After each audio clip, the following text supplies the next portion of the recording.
Shamanism. Welcome to With Insights Radio. I'm your host, Iggy Garcia. I will take you on a journey across the universe through shamanism, metaphysical, and holistic. So sit back and relax and enjoy the show. Hello. It's Friday, and it's time to just kick back and just think about things. It's been a kind of a crazy week, hasn't it? It's been kind of a lot going on, a lot happened. Especially starting from last Sunday, we've had some crazy stuff happen in Las Vegas where someone shot up people. There's been all kinds of stuff. I have a new grandson. He was born, so I'm pretty happy about that. He was about 7 pounds, 21 inches long. He's named after me, but we're going to call him Leo for short, just to make it a little easier to distinguish all the Ignacios in the family. But, yeah, it's been kind of crazy. It's been a little bit strange. We had a full moon too as well. But it's just been weird. It's been really strange. I mean, for me personally, I can only speak about my experience and how I perceive things, but it's been a little bit weird. So I decided I'm going to play my drums a little bit. Hopefully you guys will enjoy this.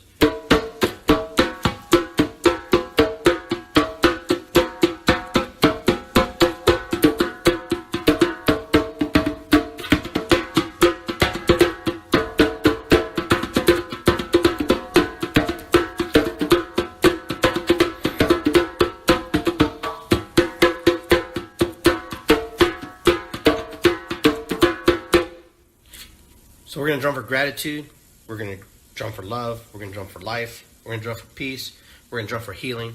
And we can bring that all to the world.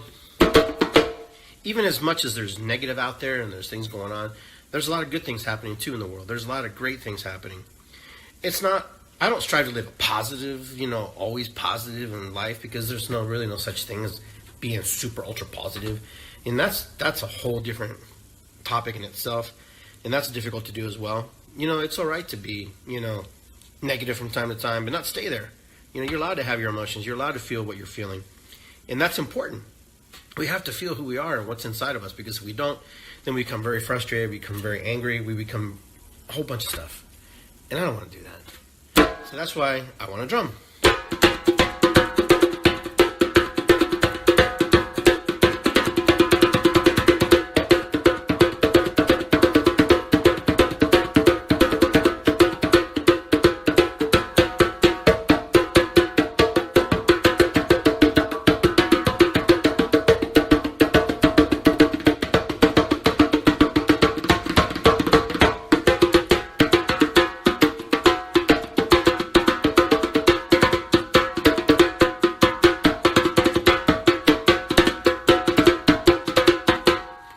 So, there's all schools and there's all kinds of ideas about what we should do now after this tragedy that happened over the weekend. Some of us believe that we should ban guns and get rid of them, and the other ones are like, well, maybe we should have more legislation about it. Others just are indifferent; they don't care, and some are don't want their guns taken away. I personally don't want my guns taken away. That's just my opinion, but maybe there should be some kind of regulation. Maybe there should be some type of way we can figure it out, but. People will find a way to do bad things regardless, with guns or no guns. People just, when they snap and when they have that moment in time, they just do some crazy stuff. And sometimes they do it, with intent. And sometimes they do it, out of the heat of, that moment, that passion, that moment, that anger, that frustration. Who knows why human beings snap? Who knows why we have bad days, why we have those moments where we're totally frustrated and we totally just have that angry moment. Who knows? It could be triggered by so many factors, so many things, and things that we just totally forgot about, things that we just totally ignored as children. So how do we move on? How do we move forward? How do we go into that space? How do we get to that place where we don't no longer have to feel that, or at least not feel it every single day? Because there's days that we don't have to feel this way, but we do.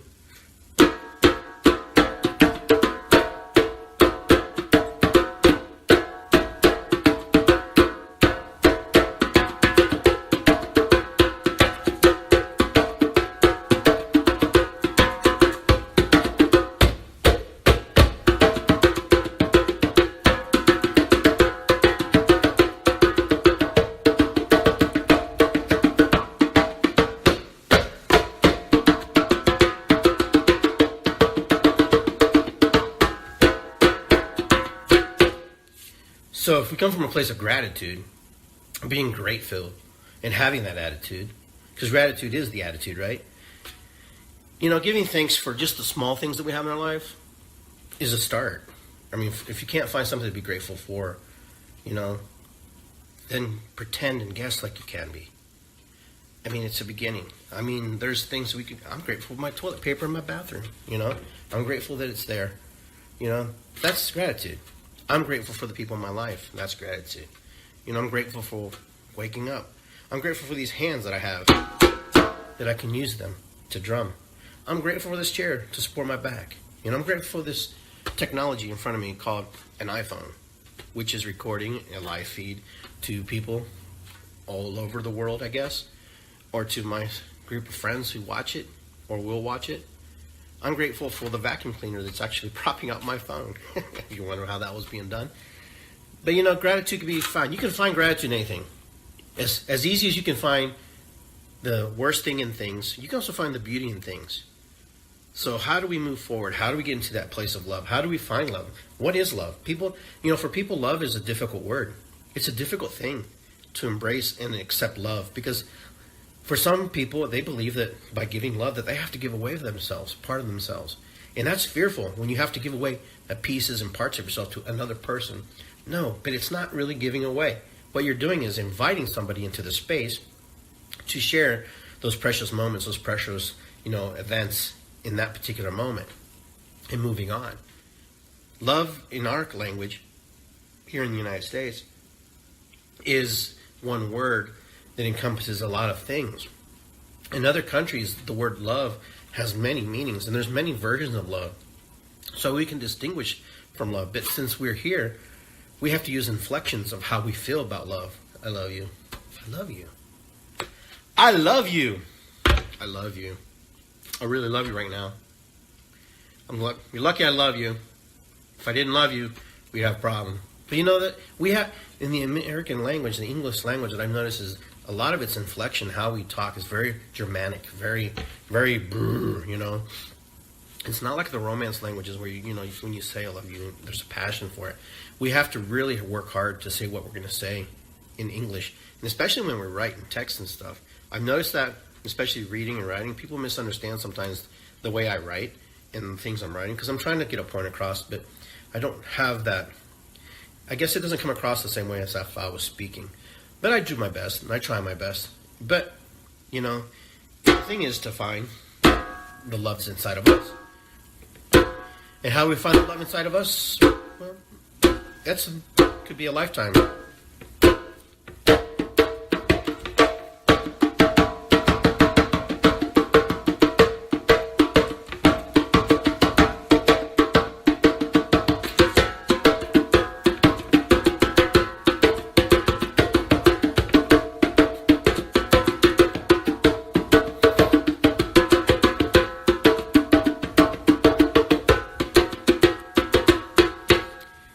Then as we move through gratitude and we move through love, we start to heal the pieces and parts of us that are, wounded children, the pieces inside of us that have been totally discounted, or the ones that we've frozen in time. All of us hold little pieces and parts of, ourselves throughout our own history, throughout our own incarnation as human beings in this lifetime. So if something happened to you at 5 and was very traumatic, well, it's very possible, and it's very capable of being carried throughout your whole life, those emotions and those feelings. And as you're carrying them through your life, you have a little child who's actually parenting you, a little child who's actually fearful. And then as adults, we use that as well. Because, in my belief, I don't think we actually are no different. We just gain a lot of experience and a lot of memories and a lot of knowledge. But we also have 5-year-old moments. We play out. We become teenagers. We become defiant. We do things that, we reminisce and look like we were somebody who was still in middle school or a 5-year-old kid. Why? Because that kid's still inside me. I'm still 5. I'm still 10. I'm still 15. I'm 20. I'm still 49. All those things are carried with me through life. All those things are moving through life with me. Now, I don't have to be that, because I also mature as I move through in my life, and also as I move into that space, into that resonance, into this moment in this present time. And I have all these different versions of Ignacio who have moved with me. all these Iggy's have moved along with me, and they're all trying to, get along and try to work together. But the one prime Iggy, where I'm at now, has to decipher and figure out what's best for all the Iggy's in that moment. So at one time, how does one Iggy from 15 trust the Iggy of 50, which I am now? Is it capable? Is it possible? It could be, it could not be. But most of the times it's not. Most of the time I had to find somebody, another version of myself, who can relate to that. I'm 50, so my experiences are different than the 15-year-old Iggy. But yet, I'm still Iggy. I still take responsibility for those things. I also understand that I don't have to be those things. That I'm not trapped in that victimization role of that person who I used to be. I've moved into a new place and a new experience and new moments. I do different things now. The things I used to do sometimes don't interest me, but they were for a moment and they were for a time.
Well, if you wonder what I'm doing today, I'm drumming for Iggy's. I'm drumming for people in my life. I'm drumming for the things that I've accomplished and things that I've fallen short.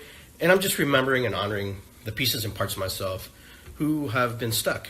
And those pieces and parts of me who are willing to listen to the things that I'm saying today. And, ask for forgiveness, ask for gratitude, ask for love. And come to that place where I can find some peace in my mind and some peace. As we move in through life, we meet other people who are also struggling and going through their things in life, and they're going through all the emotional, memories and experiences, and they're trying to work them into the present moment where they're at. And sometimes it fits and sometimes it doesn't. There are people who are not going to agree with you. There are people who are not going to agree with me, and that's okay, and that's fine. What's difficult sometimes for people is when other people use the words and hurt them with the words like, you're wrong. No, it's this way. I don't know what's right or wrong. I don't know which way is right or which way your way is right for me or not. The only thing I know is what worked for me. Maybe you need an aspirin. Maybe I need a Tylenol. Maybe you need a beer. Maybe I need a soda. Maybe I need to dance. Maybe you just need to sleep. Maybe I need to drum. Maybe you hate drums. The point is, do we prove and defend as human beings? Are you proving and defending? Am I here to prove and defend? No. The only thing I can tell you is how I navigate through life. And I navigate through life the best way I can. Either through playful music, through playful play, through dancing, singing, just doing the things that I like to do.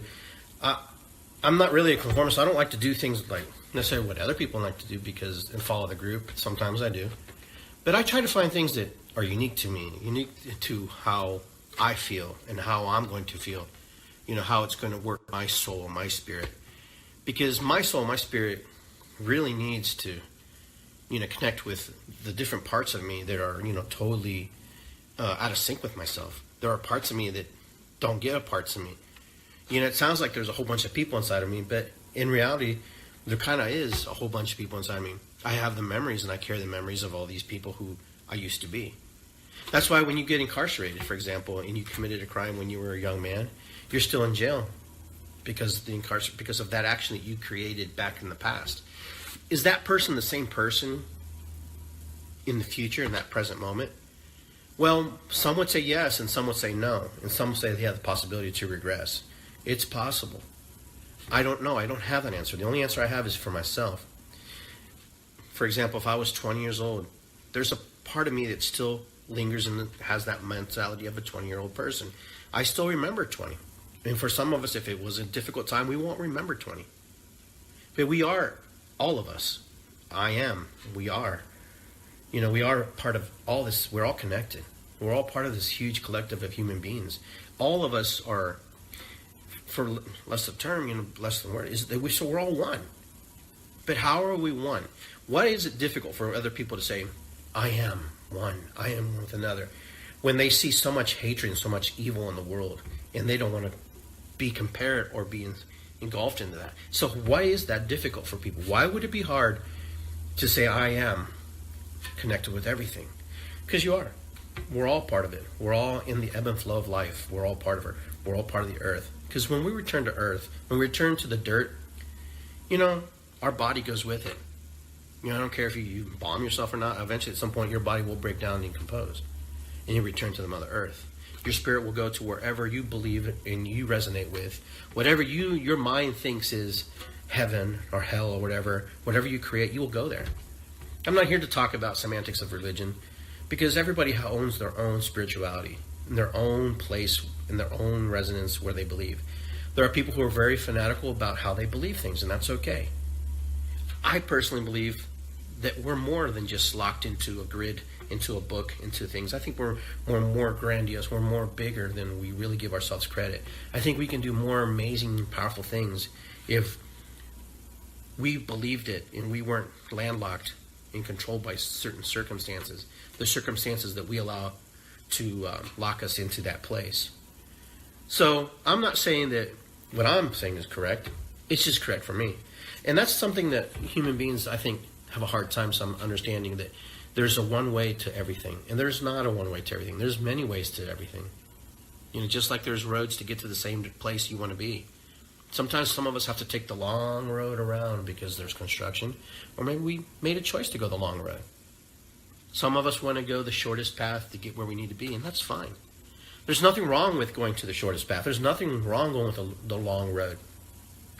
If you're enjoying the moment as you're traveling and observing the things around you, I think is key. Because for me, that would be important, to observe and to experience the things as I'm going on this beautiful ride, this journey of sorts, whatever you want to call it, to this destination, one destination, two destinations, three destinations.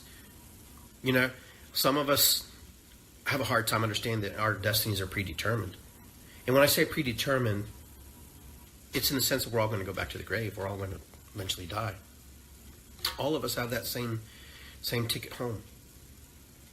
What's different and unique about each and every one of us, every single one of us, is how you experience your destiny. How your destiny is laid before you is really up to you. You do have control of that to some degree.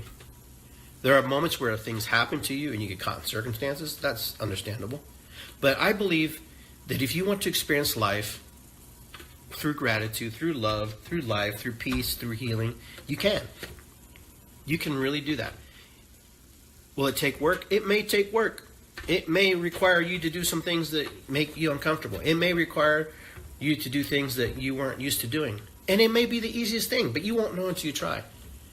So if you're looking for that peaceful place in your heart, well, then you have to do things that put you in a peaceful place.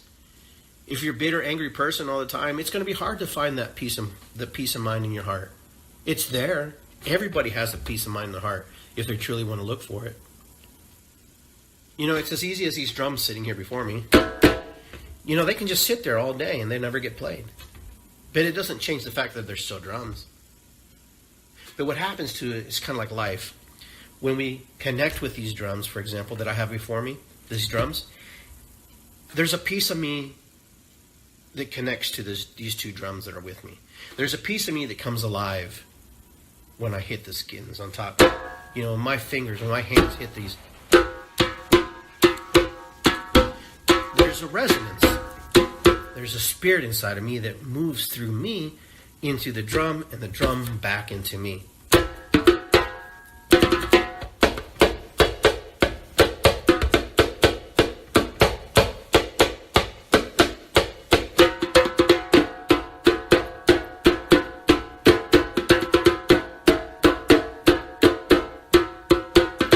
Gratitude and love.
You know, we're all on this planet, and we all have purpose.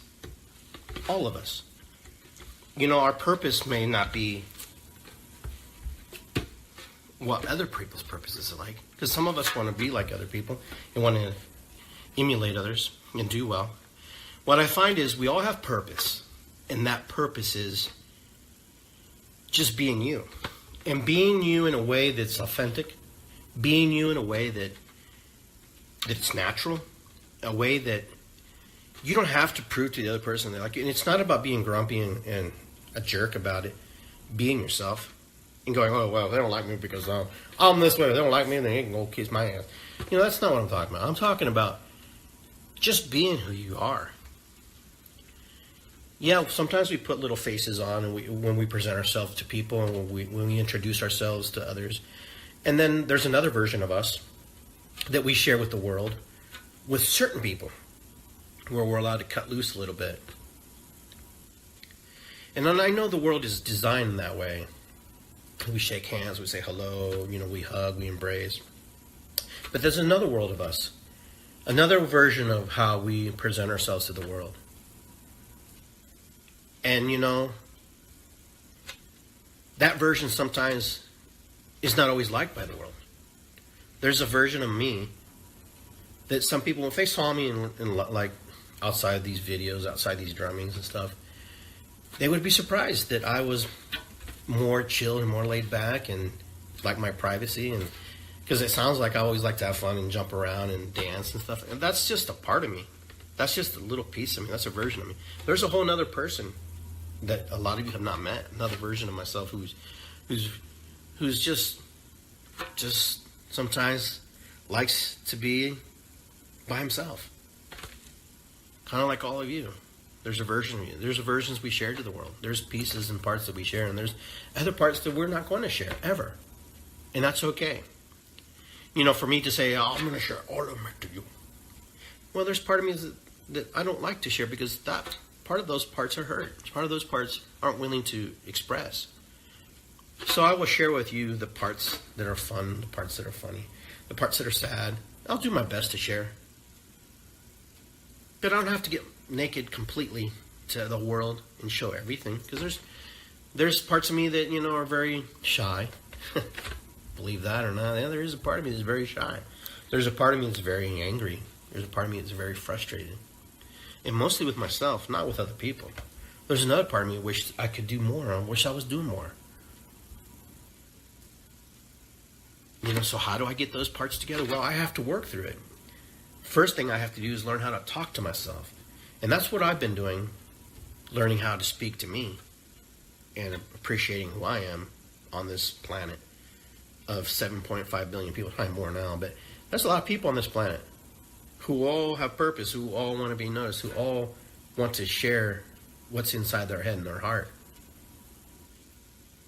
What's holding them back? I don't know. Circumstances, things, you know, ideas, you know, parents, friends, girlfriends, boyfriends, another human being. You know, human beings are very powerful creatures. We have the power. Our suggestion is very powerful upon other people.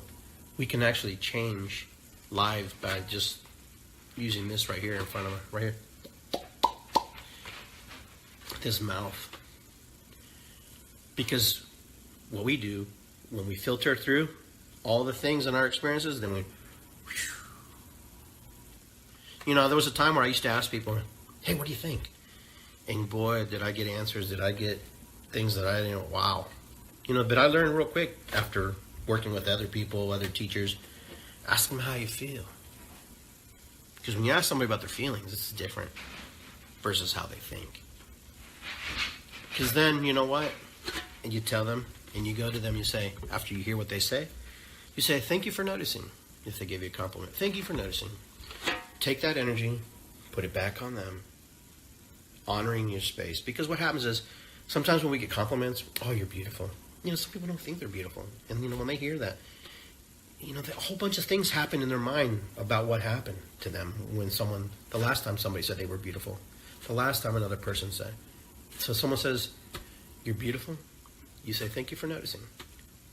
It may sound arrogant a little bit. It may sound a little weird at first. But the energy try it. The energy will shift. The energy will send it back to them in an honorable way, thanking them. Because if you take the gift of I'm beautiful and you don't believe and you don't honor it, it could be very detrimental to somebody. It could be really harmful. It can be very painful for somebody. Wow, it's just like for you guys out there, for example, your significant other, there's two ways to do it. You can say she buys a new dress, or he buys a new suit or whatever. And the girls as well. I learned that if we compliment in a way that's empowering, like, you make that suit look really great. You make that dress look beautiful. Versus is you look beautiful in that dress. Well, you look handsome in that suit. Are you telling them that they weren't handsome before? That they didn't look good before? No, of course you weren't. You didn't think that because that's the way you were raised to give compliments. We were raised to share and talk. But if you tell somebody, you know what, you really make that look great, you really make those drums sing, Iggy. Versus like, you're a good drum player. I am only a connection with that. The suit doesn't make me. The dress doesn't make her. They bring those things to life. I bring these drums to life as much as they bring them to life to me. They bring out a part of us, and they inspire us. And that's why I'm here today, when I'm talking about gratitude, love, life, peace, and healing. Because there's so much, we focus so much on hateful things. Our media surrounds it. Our leadership surrounds it. Everything is destruction. Everything is disempowerment. It's not all that way. It's not all that way.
So how do we move on? How do we move on from the places that we don't want to be anymore?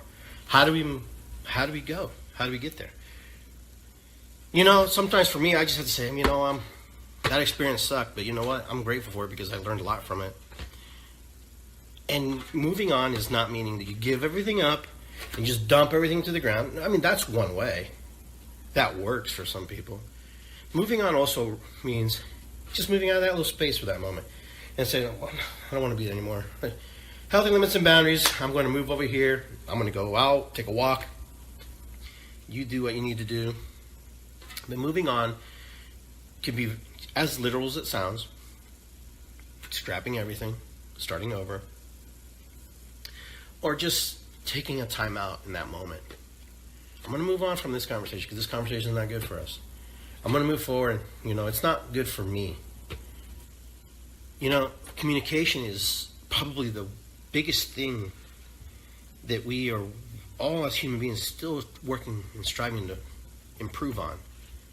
Communication is very difficult for people. And communication doesn't mean being able to express something, but sometimes just being able to feel that emotion that goes along with what we're trying to say. Because when we're angry, we just want to tell the story how we felt, how we absorbed that punishment, how we absorbed that energy into us, and how it made us feel. Until after we feel that, we aren't going to be able to express or communicate very well.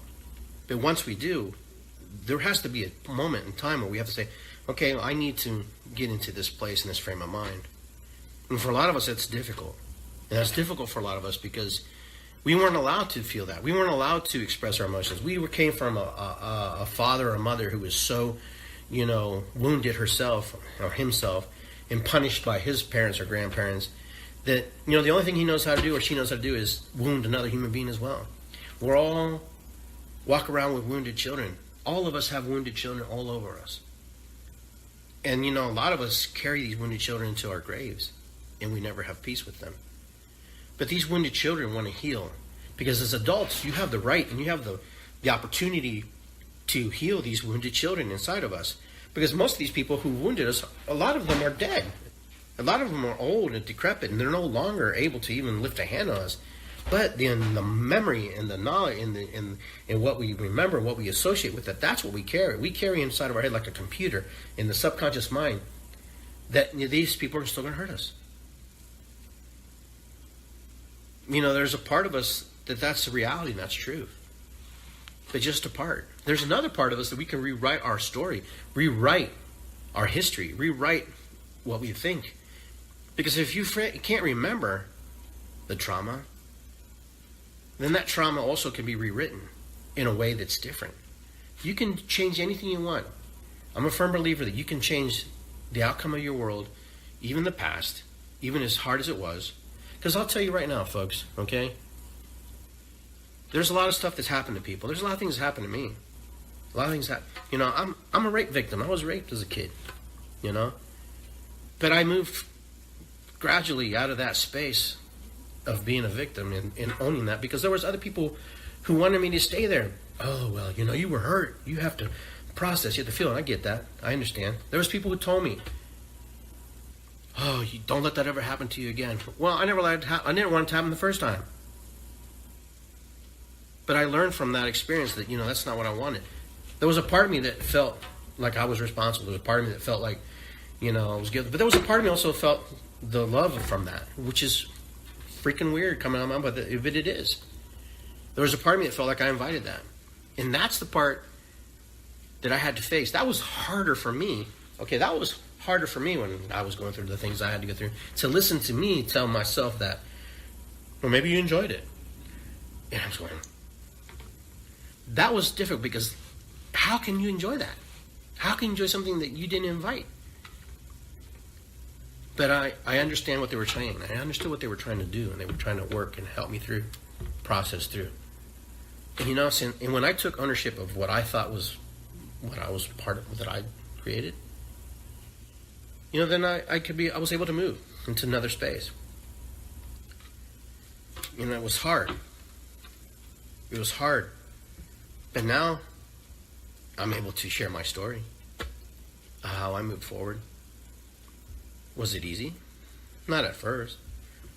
Now it's like if it never really happened. Like if it was just, something I saw in a movie, and the only reason I bring it up and remember it is because I have to. Sometimes just reality check, I guess. I don't know.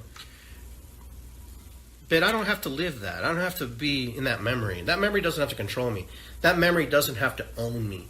That memory doesn't have to be my crutch, so I can get, assistance and aid and whatever you need, or a psychiatrist that I have to pay $120 an hour so I can share my emotions and feelings. I don't have to be there anymore. I don't have to be in that body and that emotion, that feeling.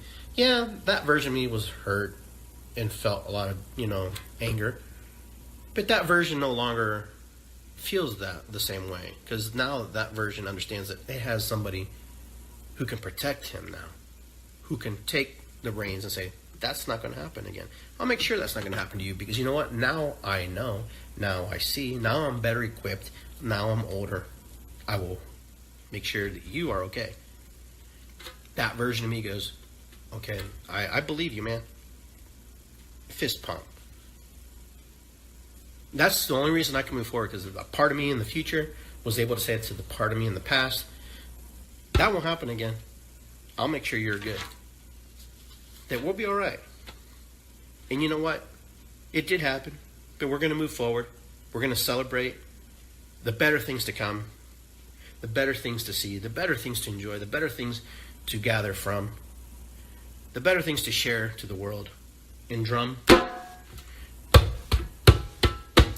And I'm happy about that.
My drums bring me a lot of passion, a lot of joy, and a lot of spirit, a lot of, heart. I really enjoy playing my drums because it's a way to release emotions, release feelings and things that are inside of me.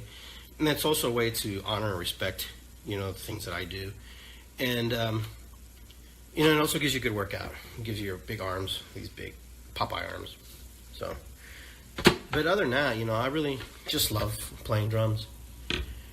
So I'm glad you stuck around and listened to what I had to say. And it was just one of those moments you just feel like inspired and just wanted to share with the world, what's going on. But, I encourage you to work on gratitude.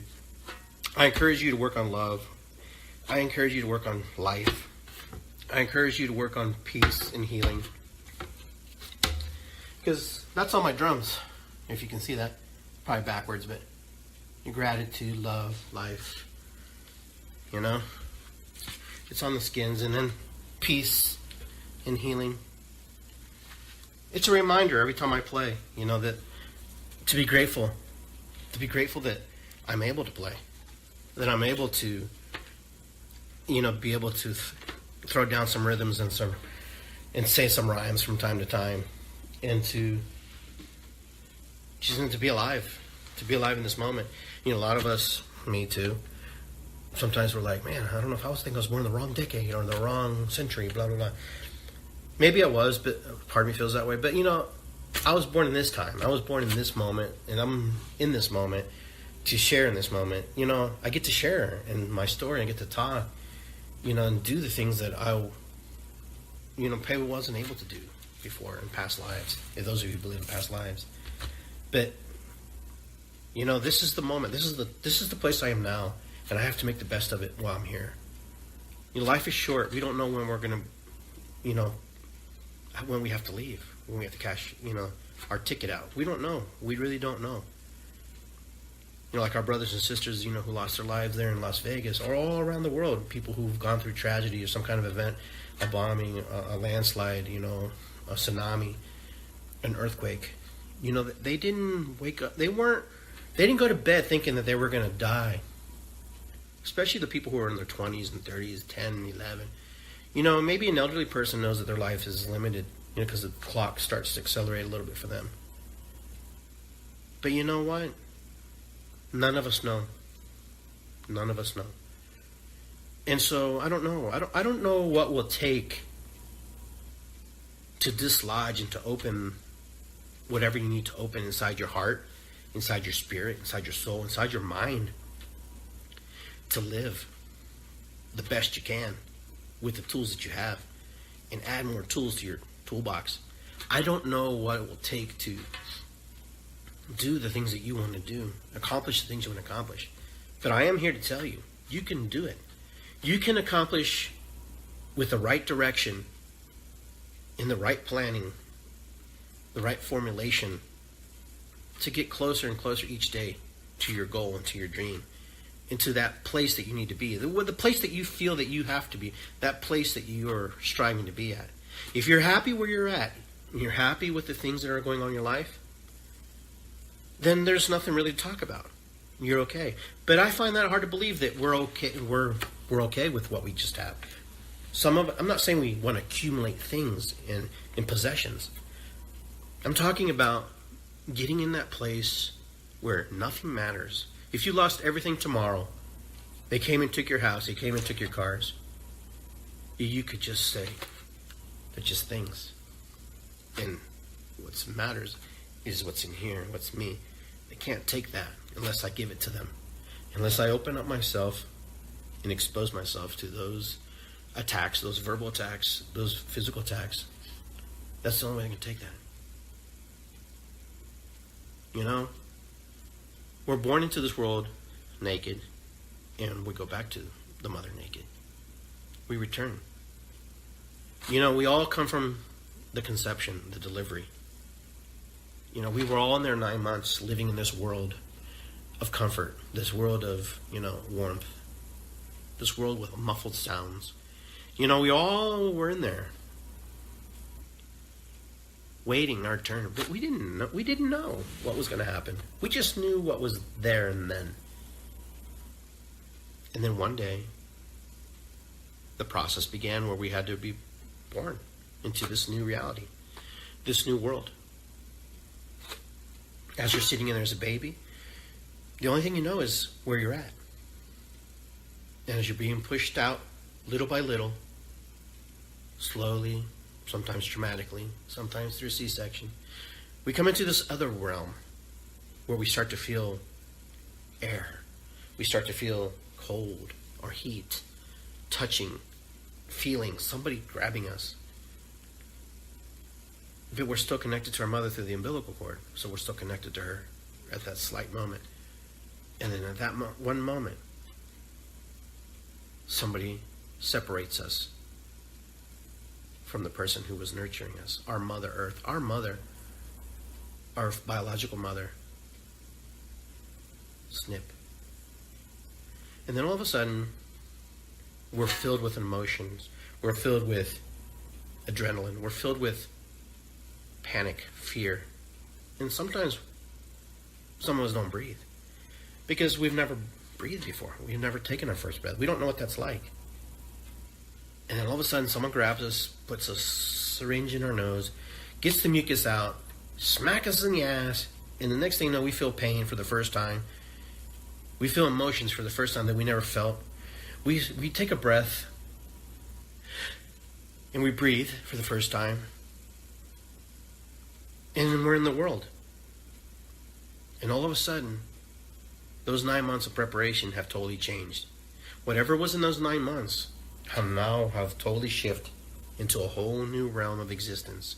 We are now into this place where we are in another dimension, another reality, another thing. We can never return to delivery. We can never go back into our mother and return to her like we were once. Because every time we move into the next evolution of ourselves, the next spiritual aspects of ourselves, the physical aspects of ourselves, we're evolving. We should evolve. We should change. This life is preparing us for the next evolution of who we are on a spiritual realm, a physical realm. Because we will leave this planet. We will leave this earth. Or maybe we don't leave anywhere. Maybe we're just still here. Just make it simple. We came from conception and delivery.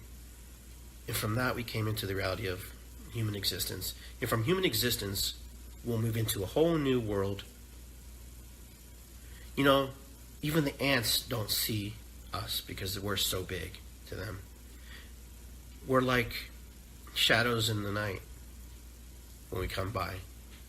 How many times do we not notice things that are so big around us? Imagine this. There are things around us that we don't see because we don't have the perception of the eyes to see it, but it's there. It's all around us, and it affects us. Same way we affect other worlds within our world. And one day we will check out of this one, and we move into another one, and will never return to this one. We'll be into a new expression of who we are and what we're doing. So, preparing yourself, how we're going to move, and how we're going to go into the space that we need to be. So I invite you to look at it, express it, feel it how you need to feel. Let it be what it needs to be. Enjoy this world today for what it is and what it's teaching us. Enjoy this magical trip that you're on. Okay? Because when we dream or we're in the reality, which is real? The dream or the reality? Many question that. That's a whole other topic. It's a whole other show. But I want to thank everybody for tuning in and listening to my drum version show. Okay, moving on. Episode 32 of Iggy Live. You guys have a wonderful weekend. And I'm going to drum us out of here.